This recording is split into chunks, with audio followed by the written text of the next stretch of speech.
All the session will be in English. Okay, thank you. With the mask, it's...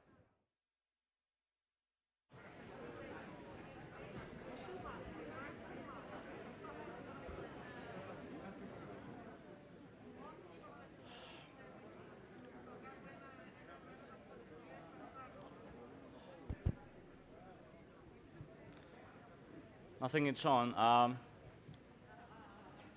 If you may please take your seats, because we will be start shortly. So, hello everybody. My name is Dimitris Kalavros-Gousiou. I'm a partner of Found.ation and Social Innov. This is the opening event of the TechCamp initiative, a virtual and a hybrid, actually, if I may say, acceleration program that started almost a year ago, together with the immense support of the U.S. mission to Greece, as part of the U.S. mission to Greece efforts and initiatives during TIFF last year. Obviously, we were not able to meet in person last year for, due to COVID, due to the ongoing COVID situation. But thankfully, we are here this year to celebrate entrepreneurship, to celebrate female entrepreneurship, to be more precise, and female empowerment. This is the fourth year the U.S. mission to Greece has an active presence during TIFF, and as I was discussing with His Excellency, the U.S. Ambassador, Mr. Pyatt, yesterday, this is more like a tradition, and this is really a testament that the U.S. Embassy really and continuously wants to foster innovation, support the next generation of leaders, and of course, support underrepresented and misrepresented groups in our society. We as Found.ation and Social Innov, we're more than thrilled to be part of this journey for the last 4 years, to be the local partners and the implementators of the embassy's initiatives during TIFF. This year, for this year's program, TechCamp is one of the two programs we co-produced together with the embassy. The second is Education Revolution, a dedicated half-day program on this coming Wednesday. We're going to talk about the future, the present, and the future of education and education-related initiatives. We're not here, obviously, you're not here, obviously, to hear from me. I want to stress and highlight, though, how important the TechCamp initiative is for Found.ation and Social Innov, not just because it's yet another acceleration program, but for its dedication to female entrepreneurship. For at least the tech sector, female participation in our country counts for 10, I would say 15% of the overall pipeline we're getting through our programs and VC activities, which illustrates the need to further enhance and support female leadership. We cannot really claim that we're in an inclusive and progressive entrepreneurial ecosystem unless we give a fair playground for all entrepreneurs to really ignite and kickstart their initiatives and their dreams. I'm really excited because this program, TechCamp, is not only welcoming entrepreneurs from Greece, but from all over the Balkans, which means that for one more reason to highlight the importance of such initiative on a regional level. And with that, although unfortunately we were not able to have His Excellency the Ambassador this day with us, we do have a pre-recorded welcome message from him on the occasion of this event. And I would like to ask from our production to play now the video.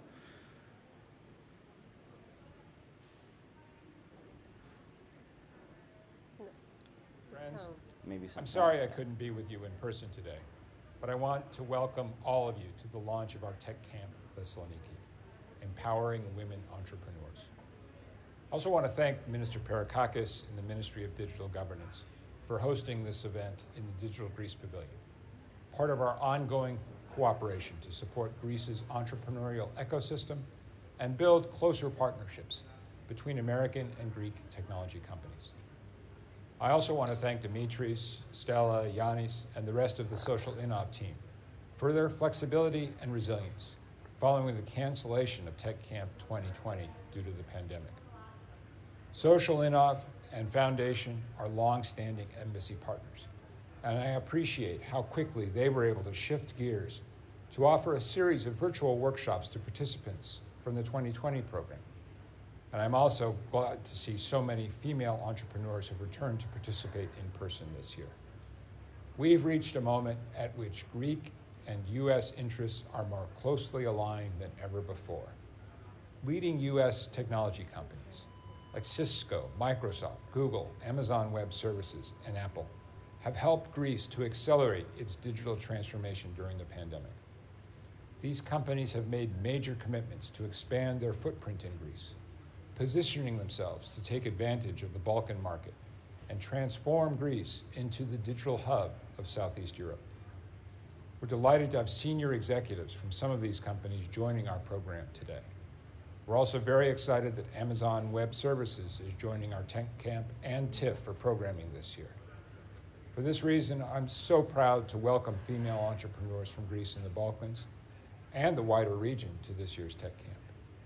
It's been very impressive to see how quickly Greece's relations with its Balkan neighbors have normalized following the Prespas Agreement. Over the past year, we've seen increased cooperation in energy and defense, more trade and investment, and stronger people-to-people ties, which each of you here today are helping to build. At the same time, I'm excited that Prime Minister Mitsotakis plans to target so much of Greece's 32 billion euro EU recovery fund towards investment in digitization and the green energy economy, because these all support the priorities of President Biden and Vice President Harris. These are areas where we see fantastic opportunities for American investment in Greece, and where the U.S. wants to be Greece's partner of choice. Gender equality and women's economic empowerment have been embassy priorities for many years that I'm proud to support. We want to make sure that women not only benefit from these new opportunities, but are leading Greece's digital transformation. We're committed to moving this agenda forward with programs to support women entrepreneurs and help to bridge the gender gap in science and technology, just like we're trying to do in the United States. We just wrapped up our 5th year of Code Girls, an embassy initiative to offer coding lessons to girls ages 10 to 16. We're also providing employability skills to young women through the Women in Tourism program with Mihoho, the Femme Empowerment Initiative with Regeneration, and supporting a Women Act program to encourage more women to enter electoral politics. History shows that when women fully participate and succeed, all of our societies prosper. And as our countries and communities recover from the economic shock of the pandemic, women's contributions will be more valuable than ever before. We hope that you will all continue your work to forge strong regional networks of women leaders and entrepreneurs. You come from different countries, and as commercial ties grow in this region, you will have even greater opportunities to collaborate. I so look forward to hearing the results of your discussions in the coming days and continuing to work with all of you to develop a more robust and interconnected innovation ecosystem around Thessaloniki and northern Greece. Evharisto poli, and good luck with all that you're going to be doing in the days and weeks ahead.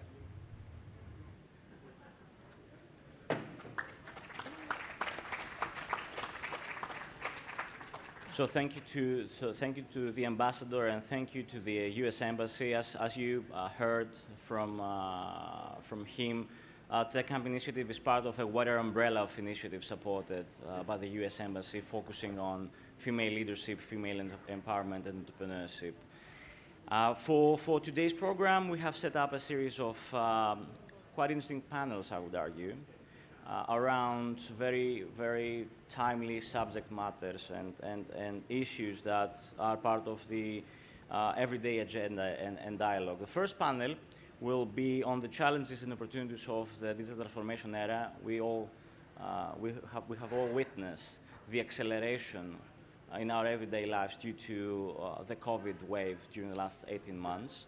And I would like to give the stage to my good friend Elena Papadimitriou from Sky TV, who's going to host the first panel. So Elena, the floor is yours. Thank you, Dimitris.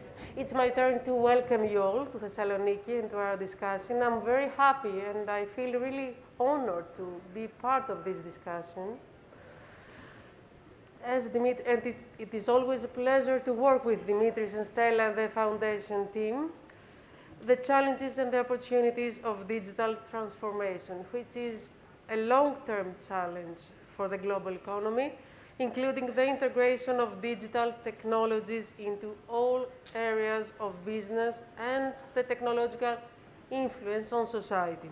In our panel today, we will discuss the ways this evolution is a game changer for the industries. We will also discuss we will check the opportunities bringing to every company that gets on the train of the digital transformation. We will talk about leadership.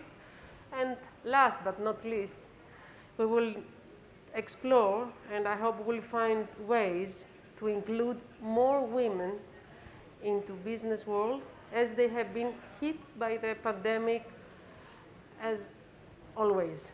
So I will start with you, Mr. Brooks. Welcome. Thank you for being here in Thessaloniki.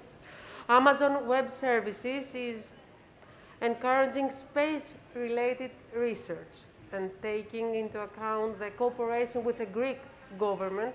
It's very important to hear from you how this partnership could benefit Greece in the future. Thank you very much, and thank you for having me. Honored to be here today, take part in this panel. Thank you to the embassy, the mission, TechCamp, and also the Ministry of Digital Governance.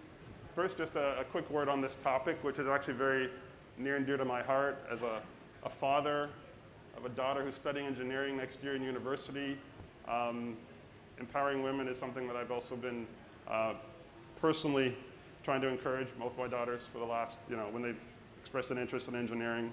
So very pleased to see this theme as part of our session here today. Amazon Web Services, just a quick introduction, is the world's most widely adopted cloud computing platform worldwide with over 200 services and millions of customers using cloud computing to digitally transform. So it's really the key enabler for digital transformation. We've been here in Greece, opened an office in January, and we've had an expanding client base in Greece, and we signed several agreements, and I'll get to the one that you mentioned just in a minute. We launched an MOU with the Digital Governance Ministry, agreeing to work together to modernize government services and cloud-enabled applications and create a cloud-ready workforce. Following up on this, earlier this year, we signed a cooperation agreement with the Manpower Organization to offer free courses on cloud technologies, so really to help enable digital skills, which is critical for also helping with the gender gap. And a few weeks ago, we signed a statement of strategic intent with Minister Pyatt and Georgiadis to support Greece's ongoing focus on innovation in aerospace and technologies related to space, and to really help turn the country into a regional space hub. So we're here, we want to support Greece's digital economy, and we see a lot of opportunities in what Greece has done. So specifically on the cooperation agreement in space, there's really three elements that we're helping the Greek government with. The first is with Greek startups. There's a number of programs that we can offer Greek startups in the space industry around giving them credits for using cloud technologies, training, mentoring, and access to some of our professionals. The second area is around training some of the Greek space industry experts around cloud technology, allowing them to use all of those services, the capabilities, the quick innovation, the agility to enable more innovation in space. And the third is a program that we've launched called the Greece AWS Public Dataset Program for Space. And this allows Greek companies to upload data to this platform to enable collaboration, analytics, and research and sharing across the community. And that's something that we hope will also encourage further innovation in space. So that's some of the activity specifically on space. Let me stop there. I'd love to talk about more, but let me let you continue with some of the other things. Later. There's so much more. Yeah. Okay, of course. Thank you. Mrs. Stubu, with technology being available to everyone, how important is the leadership vision for change, for a company who is trying to get on the train of the digital transition? First of all, let me thank you for inviting me and for the opportunity to discuss this very important topic. I am here representing American Hellenic Chamber of Commerce as the chair of Women in Business Committee, but I'm also myself a woman working in technology. I'm an engineer, and I have been working in a male-dominated industry for more than 20 years now. Talking about technology today, if I may say, we are currently in the midst of what analysts call a fourth industrial revolution. But if I say that in very simple terms, we see technology today being abundant, being affordable, being available, and being always on to the benefit of all. What we experience is what we call a democratization of technology. Okay? In the past, technology advancements were available only for the companies and the organizations that had big budgets, like the governments or many important companies, but not the startups, not the research and education institutions, not every one of us. Today, no matter where you are, no matter what your budget is, you have access to the same technology that big companies have. And this is a game changer, okay? Talking about leadership now, I think what we experienced over the past years is a huge, huge change. The COVID experience, the lockdowns in many countries, the inability of people to commute to work and to work in the natural environment has been also a big disruption of the way of doing business. And if we talk about leadership paradigms, I think there's no better paradigm than the Greek government actually, who has been able to really do years of digital transformation in a few months only, okay? We have now platforms online available for the citizens to get their papers and their certificates, okay? And we have been introduced into a digital government framework that was not there before. And in the companies as well, we saw the companies also changing very rapidly to accommodate remote work. And not only remote work, but also automation, automating a lot of the processes in the benefit of their customers. So for me, this is a very, very important example of leadership in times of change. What does a leader need to have to be able to drive their companies, their businesses forward? Of course, they need to have a vision where they want to go. What is the purpose? What are the customers looking for? And they need to think of the customers first. They need to be able to adapt to change and even to anticipate change a bit, okay? To be able also to really make fast decisions when things come not as expected. And of course, we are here to talk about women empowerment, to drive this in an inclusive way, making sure that nobody is left behind in this change, making sure that all the talents are leveraged, accepted, empowered, and encouraged. Thank you. Thank you, Mr. Lavrogiorgos, Senior Account Manager, Public Sector, Greece and Cyprus, Cisco. Cisco has a long history of helping companies make market transitions, being as well a digital and transformation leader, as what exactly Mrs. Tumbu described here in Greece. Can you highlight the truly necessary elements for a successful digital transformation? Thank you. Allow me first to thank US Embassy for this invitation. I'm very happy and very honored to be part of this interesting panel. Answering to your question, I can say yes, you are absolutely right. Cisco all these years is a part of the digital transformation for many companies, for many countries, and the experience that we have taken from all of this says that the first thing that the crucial elements, the first element is the digital skills. We have seen in private sector, in companies, that the companies, if they would like to transform the business, they have to increase the digital skills of the employee.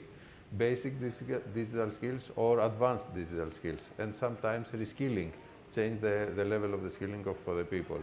In the country level, the same must be happen.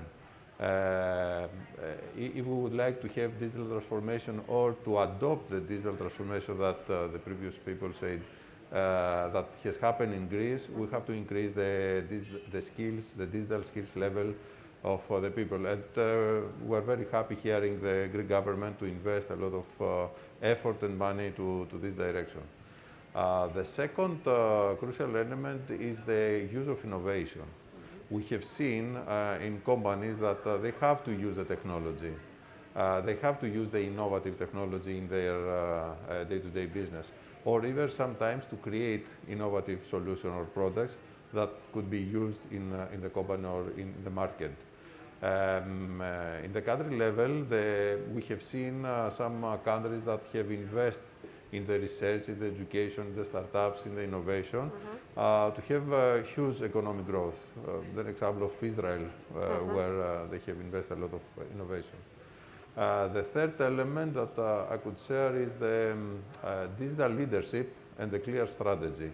If you would like to succeed in a digital transformation, especially in the companies, you have to have someone to lead this transformation. They call it Chief Digital Officer, CDO. That is a new term and a new employee that we're seeing in the companies.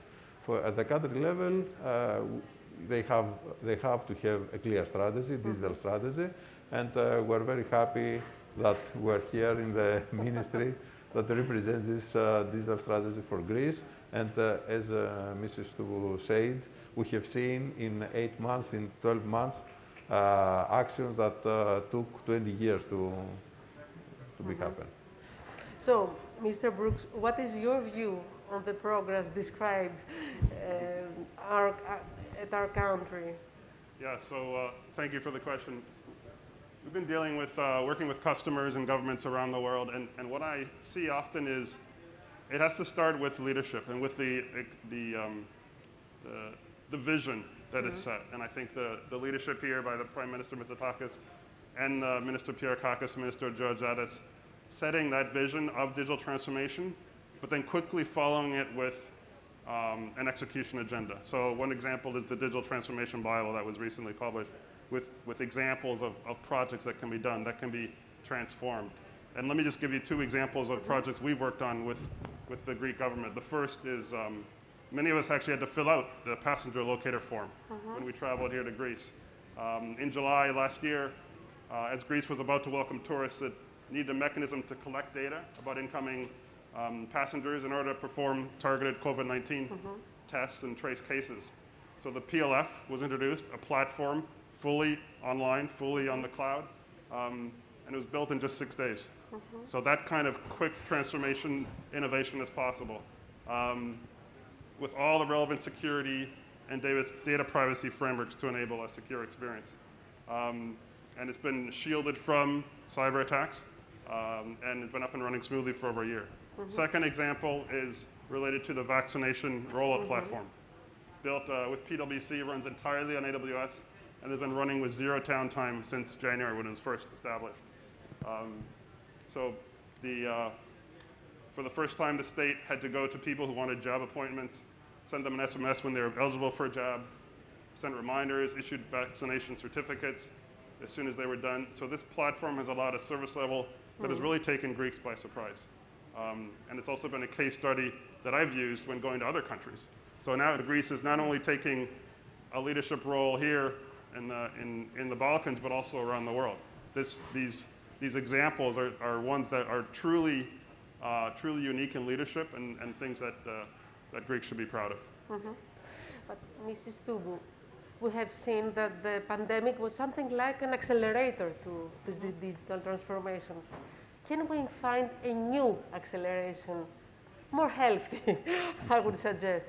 How can we invent a new accelerator to this transformation? Yes, I think what we experienced over the past months was acceleration of trends that were there before, okay? When we talk about the remote work, it was available to all even before, but the culture was not there, the need was not there, the companies were not prepared. As we now recover from this, there are a lot of things that will stay out of these learnings. And there are also some trends that are becoming more and more visible that are very interesting for companies and entrepreneurs to look upon. Of course, I would say remote everything is a trend, and it can be not only the remote work, but being able to do and to manage remotely a business. It could be like automated production, for example, that you can manage it remotely. It can change significantly in Greece. One of the biggest industries we have is agriculture. Imagine, managing remotely your estate, okay, making sure that hydration is there, the climate conditions are addressed on time, remotely, okay? So I think remote everything, I call it remote everything, not just work, is a trend that is here to stay. Another big trend that I consider very important is, and before I go there, I think remote as well is one thing that would change also the way we do business. If you are able to have a business from anywhere, then regional Greece can become also a member, can also benefit from that change. Today we have big investments in Thessaloniki. We have also companies investing in other areas of Greece, like Team Viewer in Ioannina. We also have entrepreneurs who can do it from their village or from their small town. And they don't need to be in the center. They don't need to be in Athens. So that's one trend. The second trend, I think, is the huge disruption of the supply chain industry. I think we've seen that happening with the first deliveries. In the first months or weeks of the lockdown, we all experienced, I guess you did as well, I did, a lot of disruption. Let's say our supply chain system was not ready for this, okay? This has now a big opportunity with new technologies, like the drone technology, for example, that can hugely disrupt the ecosystem. The third area that I see very important is healthcare. We suddenly realized how important health is, okay? And now a lot of investment is directed into the healthcare area. I think we will see a lot more of healthcare innovations coming from diagnosis, but also how to treat the patient and how to monitor the public health in a way that is more predictable, or you can predict, let's say, what is happening. So there are a lot of changes, and of course education. I mentioned agriculture. For Greece it's tourism, but also entertainment, because we all got more excited about platforms for entertainment. So the trends are there, and I think if I want to say one thing to the entrepreneurs is just look out for that, what the Gartner analysts say, the hype curve. When a technology is like, getting into a stage that they will become abundant. But you need to get there before, okay? So you need to be the first mover. You have to be sure that you follow the trend and you think about what is coming next after the pandemic. how are things are going to change? We will never get back to where we were before. But we definitely, some of the learnings that we got out of the changes that happen today will become the new norm for tomorrow. Talking about trends and ideas, in the long journey of digital transformation, what is the most difficult part? To transform products, people, or trends and ideas? Yes, a very good question. I think that the products and ideas is very easy to change. And we have seen that products have changed. We have seen a lot of innovation and a lot of new products that they have come. Ideas from startups, from universities, from research, from R&D, from the companies. The products and the ideas are not difficult to change. I believe the people is difficult to change. We have to invest to the people, either to the employees or to the consumers or to the people that use technology. As I said before, the digital skills is something that we have to invest to the people to change. How to adopt the technology. We have to focus a lot on adopt the technology. Yes, I agree that the pandemic has changed crucial things. They have changed. They have accelerated the adoption of the technology, of the new platforms, or of the remote things that Mr. Stubu said, the hybrid things that we used to say, the hybrid working, the hybrid education, the hybrid health. So we have to focus to the people. The difficult thing to change is the people, and we have to use the technology, the education, and initiatives for the adopt the technology in order to succeed in this digital transformation. And Mr. Brooks, in your opinion, which is the most important lesson the pandemic has taught us about digital transformation? You mentioned something, but we can say more. So I think we talked just now about leadership, about skills, about concrete projects. I think those three together, in a place where the pandemic was coming, I think Greece had been perfectly set up to really respond. And so without the leadership, there wouldn't have been the same capability to respond, and we've seen that in other countries. Without the skills, there wouldn't have been the same capability to respond. And without some concrete projects to be able to quickly adapt, be flexible, be agile, wouldn't have been able to respond. So I think those three elements together are what allowed Greece to respond. And you know, we set ambitious targets here. We're moving fast. You know, and now utilizing funds from the RRF to continue that acceleration, to now break through into what is possible beyond some of the pandemic initiated projects. And so, you know, we're happy to be here as part of this, AWS. We're investing, we're growing our team, and really excited about, you know, the digital transformation possibilities here. Mrs. Tumbu, what difference, because you mentioned you are an engineer, you're working so many years for the technology industry, what difference can the inclusion of women in technology and R&D department make in the company? Yes, that's a very important topic, and a topic that is close to my heart.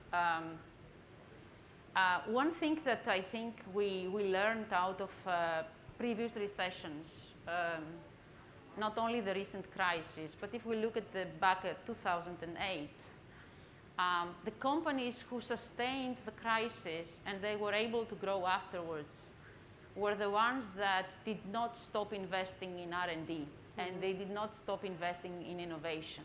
Okay, there are studies about that. London Business School has a lot of research on this, and there are examples, and some of the companies are represented also in this panel today. But companies who continue investing in innovation and in developing new products are the ones who will be able to sustain a crisis.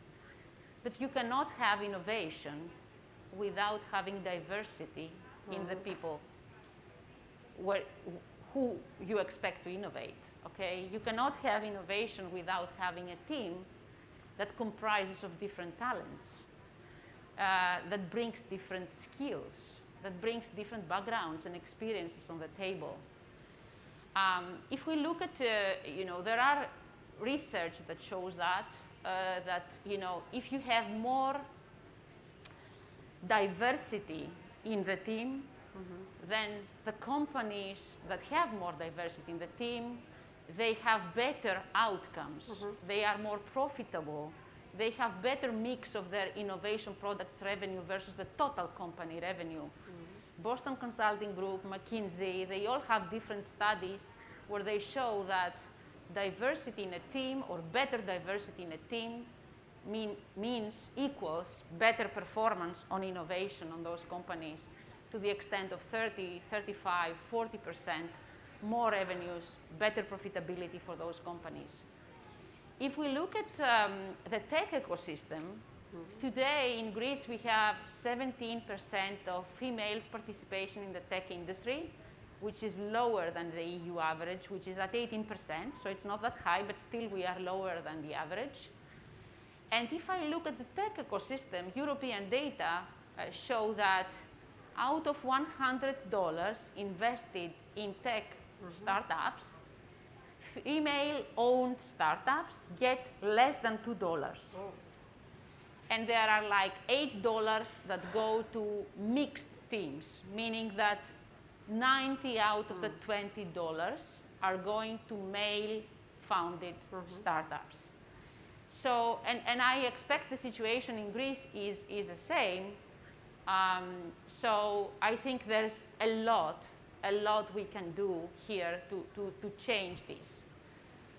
From European Union perspective, there are hundreds of positions in the tech industry that are currently vacant. And the expectation from the European Commission is that if we have a better diversity into the filling of those positions, European Union could enjoy 16 billion of additional GDP.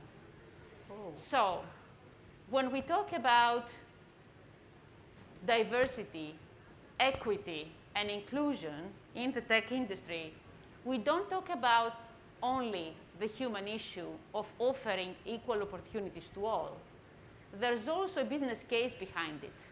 It's better for the companies, it's better for the governments, it's better for the people that we offer women more opportunities to study, to work, to grow, to thrive in an industry that is growing very fast. How can we do that? How can we encourage women to participate more or to claim leaders' role?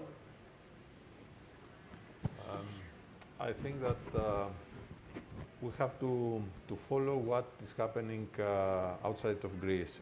I think the question is for Greece, Yes, you mean? Okay. Firstly. There is a lot of initiatives that are happening in the big companies like Microsoft, like Amazon, I think, and like Cisco, where we promote a lot the inclusion and diversity. There are a lot of metrics. We measure ourselves. How many women do we have in the board of directors, or how many women do we have in the engineering team? So yes, the first thing is the companies to give some directions or some initiatives in order to have more women in the business. The second is also, I think, the education. We have to be close to the universities and to the educations, and give room to grow also for the women, to support startups for women. Yes, the women in startup are few, but I can say that a lot of them are more successful than startup with men. So the second is in education, and of course, all of us will have to support this initiative in all these areas. And what's your opinion? What you are doing about this? You know, we're discussing this about Greece, about EU, where the situation it's better than Greece, but what is happening in such a huge company as Amazon? Well, let me speak for Amazon Web Services, firstly. I mean, because that's... I mean, we need case study. We need something that we can follow. Absolutely. And so we have a lot of projects from around the world that we're bringing here, that we want to see how we can leverage them, customize, take the learnings from around the world and bring to Greece. We're looking at projects in healthcare, in smart cities, looking at across the space industry, as I mentioned, as well as both commercial and public sector interests. These are areas where these customers have been transforming themselves in a number of industries, using cloud computing, using machine learning, IoT, artificial intelligence technologies that live on the cloud, and doing it in a very secure way with advanced encryption, programs that monitor for cybersecurity events. And this is all possible in Greece. It's all possible. And we talked about the skills. I think that the skills impact here, which is why all of the agreements we've signed so far with the Greek government all have skills as their fundamental building block. Skilling, developers, skilling startups, skilling, reskilling people to learn digital skills. And to me, that's the foundation. You build the skills, and even going back into the schools, programs like Girls Who Code, Women in Technology, allowing that skill base to be both broad and diverse, will then allow the building blocks for what can happen here in Greece and allow it to digital transform. But lots of companies are trying hard to make this transition, to make this transformation, but they still fail. Which are the reason why they fail here in Greece? What they are not doing right? You mean the transformation Yes, the in transformation. diversity or in digital transformation? Digital transformation. Okay. I think the failure, if I use that, it's a big word. The digital transformation efforts fail because people and leaders in the companies believe it's a technology issue, which is not. In most of the cases, is not. And I will explain what I mean. Technology, I think, is here, as I said in the beginning, is here, it's abundant, it's available, it does the work, okay? It does the work for us. What the companies are failing is that they usually don't have a plan and they don't have a culture to drive the digital transformation. The digital transformation is a shift from a way of doing things in an analog way, let's say, into a more modern way of doing things. And to do that, you need a plan, okay? You cannot just install a computer software and continue doing the things as you did before. So you have to have a plan that would mean different things. It would mean skilling and reskilling, as Mr. Brooks mentioned. Okay, you need to make sure that the employees are aware and they know the technology. It means a change management process, because every change usually is met with resistance on the employee side. So you need to make sure that you excite people about the change. They understand why they need to change. They understand how they need to build the skills. They understand what the new process would look like. So they embrace it and they drive it, okay? And of course, I think digital transformation or efforts also fail because many times we do it looking internally and not externally, meaning how this would impact my business. How would this impact my customer? What is the customer expecting from me? Okay, what is the society expecting from me? Because we also have social enterprises. So I think there are, if I would say, there are 3 P's, if I may. People, they need to be there, process and plan, okay? And then, of course, partnerships. You need to have the right partners to drive the transformation. Internal partners, let's say, ambassadors internally, but also external. You need to have partnerships to drive a change. So how can a company build a culture of innovation like described by Mrs. Tubu? I think we have said about this. The company has to invest to the people. The company has to invest to the innovation, and the company has to think out of the box. Okay. When we say to the people, they have to give motivation to the people to adopt the change, to see the thing differently. They have to educate them, not only in the digital skills, but general educate. Personally, I'm very happy working in a big company that focus in the education of the people. We have a lot of education and keep all the employees in the edge of the technology or the edge of formation. We are living in the age of the information. So you have to take this information inside to your company if you would like to expand your company more. So the first is to invest to the people generally. I think that with creative ways, I think it's important as well. Yes. To find new ways. As I think to give motivation, to think out of the box, and another very big initiative that I would like to say to you is to give to the employees room to speak. For example, in Cisco, in the last 5 years, we have an internal competition about the most innovative ideas. So we're focusing 70,000 people thinking out of the box how to use technology or processes in order to create innovative things. So give to your people education, educate them, give motivation, and hear them. This is very basic for a company if they would like to succeed. And of course, the other thing is the companies must not afraid to change. Must not afraid to change how to do. What is digital transformation? Digital transformation is to change the way that a normal process happens using the technology. This is a digital transformation. So the companies has to use the technology. And as the previous speaker said, it is not only a matter of using the technology, doing the same thing. Sometimes you have to redesign the processes, the products, the services, and do it in a better way.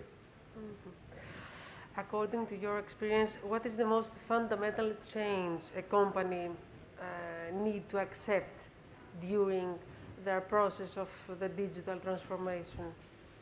So I think what I would say would be to speak about the culture at Amazon, because I think that's also very relevant for learnings. And so at Amazon, we like to say that innovation is in our DNA. We hire builders. We call them builders, which means people that are passionate about innovation, about changing the customer experience. And so these builders that we look for are understand that making one change for the customer is just the beginning, and that evolution of innovation is what drives them to continue to evolve. And so I think with the pioneering spirit and the history of Greece, with the ability to look for transformation, having a culture of builders of innovation is what's going to be important. It's what's going to drive that change. You can't have the opportunities and I'd say the extension of what's possible here in Greece without that culture of innovation that can extend beyond companies into the society. For huge corporations like the one that you're working, budgets may not be an issue at all. But what would be your advice to a company that is trying to set its digital transformation priorities? From budget perspective? Oh, I think that's a nice one. I think the budget is not so much of an issue if we talk about new technology. And the reason I'm saying that is that technology today is affordable, okay? Is becoming a commodity. It is not something so sophisticated as it used to be before. But if you are a company who's really struggling with budgets, I think it makes sense to look at the benefit versus cost. You know, what is you're trying to accomplish? How that will change, you know, the way you operate? What optimization you might be able to achieve? Okay, what cost optimization, but also what optimization in the go-to-market. Because for a fast-moving company like a startup, I think the biggest differentiator can be your time to market. Are you the one who would be, you know, first in the market delivering the service?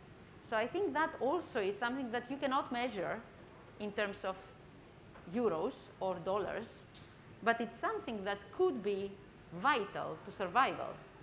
So I think overall technology is not that expensive anymore, and it can be a big differentiator in the product, the quality of the product, the quality of the solution, and most importantly, the time to market, because time is moving fast, and to be competitive, you need to stay ahead of the curve.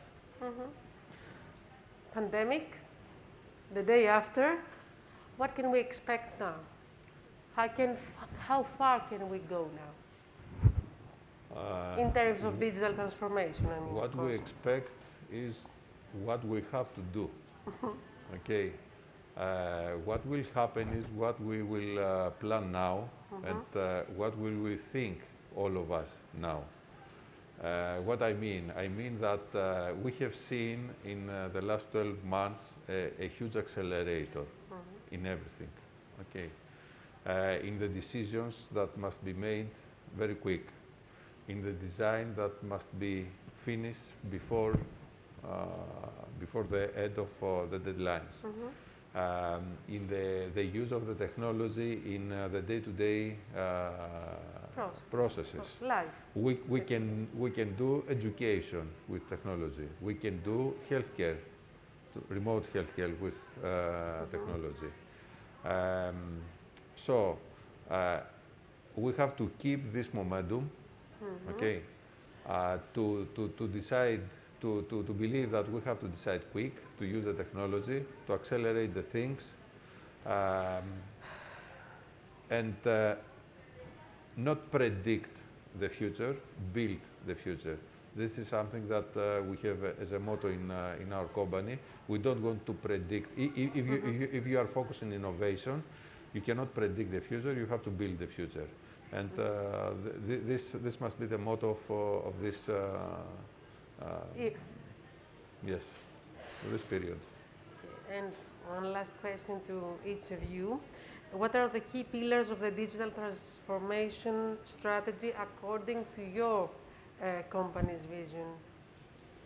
So I think it's kind of what I said before. The key pillars of digital transformation are having a leadership that sees the agenda, that builds the vision, having the skills and the culture of innovation in the organization, and having some concrete plans, some projects that can be executed.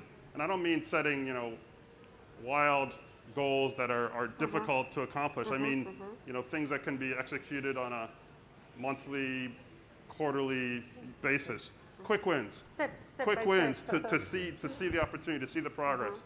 And that's possible also with, you know, with the agility of building on the cloud. You can do quick projects that you can spin up and spin down within days. I mentioned the passenger locator form we created in 6 days. So that's the example I mean, is quick wins, show the progress that reinforces the vision and supports the ability to build skills again. So it's like a reinforcing circle. And I think that's evident here in Greece for what we've seen. And we're happy to be part of it. Mrs. Tubu, is there a realistic way to encourage women to the tech industry? I mean, we are discussing, you said wonderful things about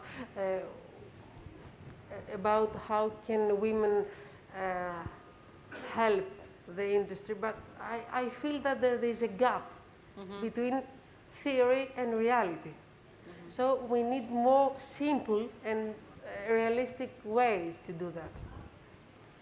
Yes, I think first of all we need to start with education, and because we need to build the pipeline. Okay, when we talk about we don't have that many women leaders in the tech industry, it's because we don't also have a pipeline. We don't have, let's say, the foundation of the pyramid. Okay, so and to have this, we need to have a more open education without bias, without gender bias.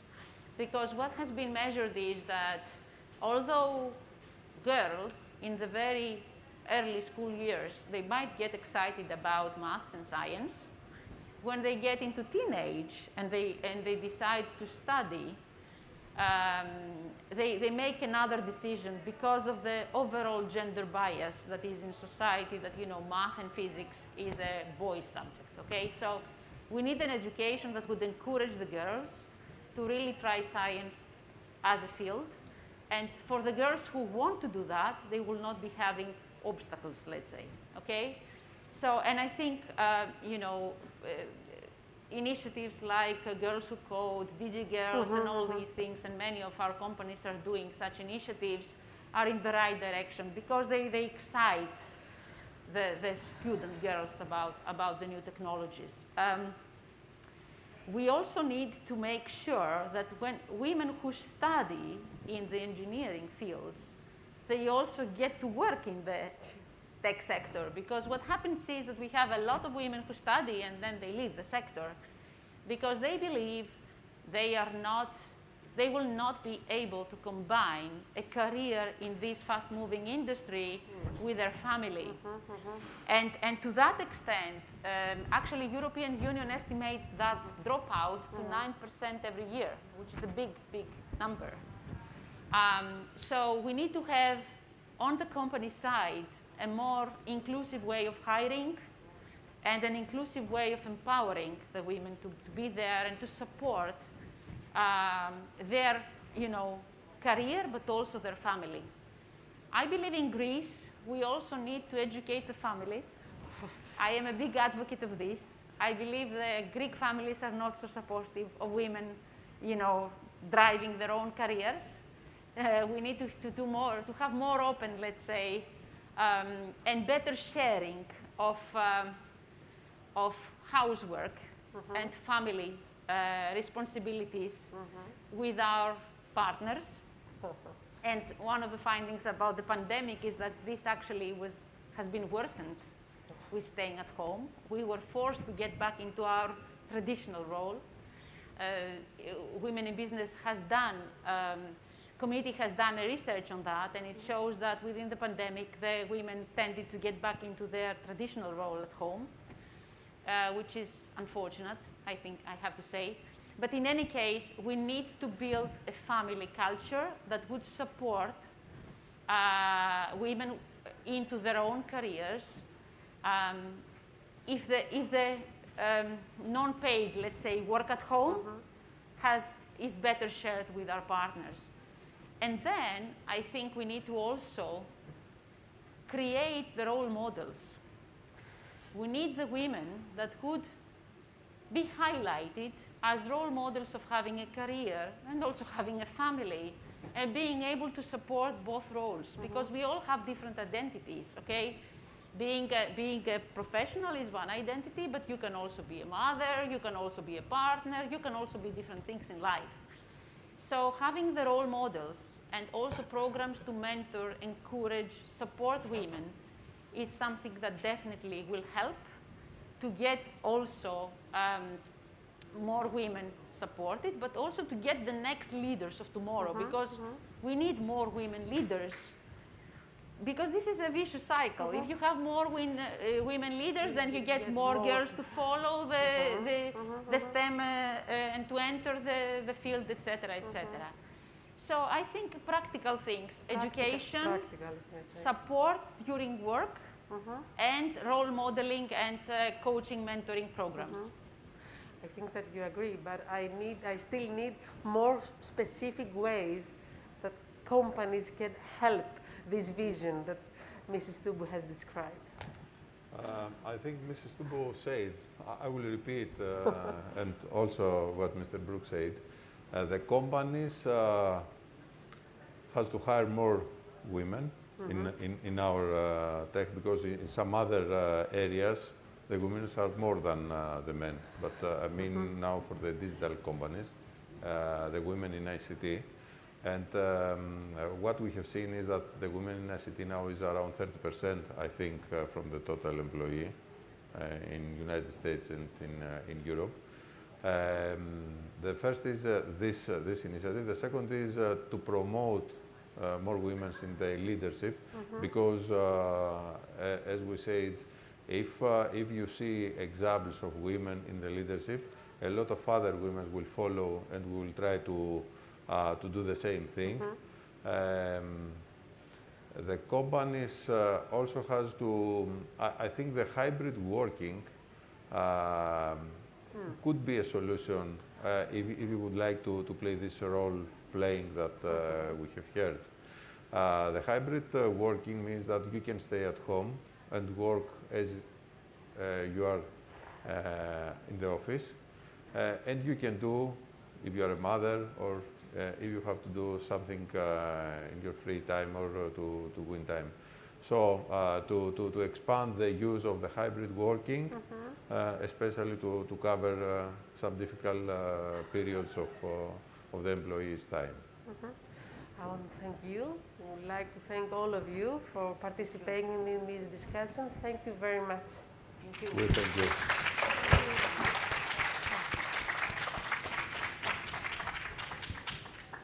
I'll keep it short and sweet. Thank you to our speakers for a rather fruitful and a very realistic discussion. I think Elena did an excellent job in pushing for a realistic feedback and actionable items and actionable next moves. So with that, we're concluding the first panel of the two-day program for TechCamp. Again, a big thank you for your time and for your energy and for this discussion. For those following TechCamp online, you will be able to catch us again tomorrow afternoon around 6:30 for a second panel titled Women Who Rise in Tech. We're going to have some interesting discussion then. For our participants for the TechCamp program, the real stuff starts now. We will be moving upstairs in a bit, where the main program will start for you with the workshops and the thematic and subject matter support from our trainers. With that, I think that's all. See you all, those at least following online, tomorrow afternoon. And for our participants, once again, it's a privilege to welcome you in Thessaloniki, and looking forward for a fruitful two-day program for TechCamp 2021. Thank you all. Cheers.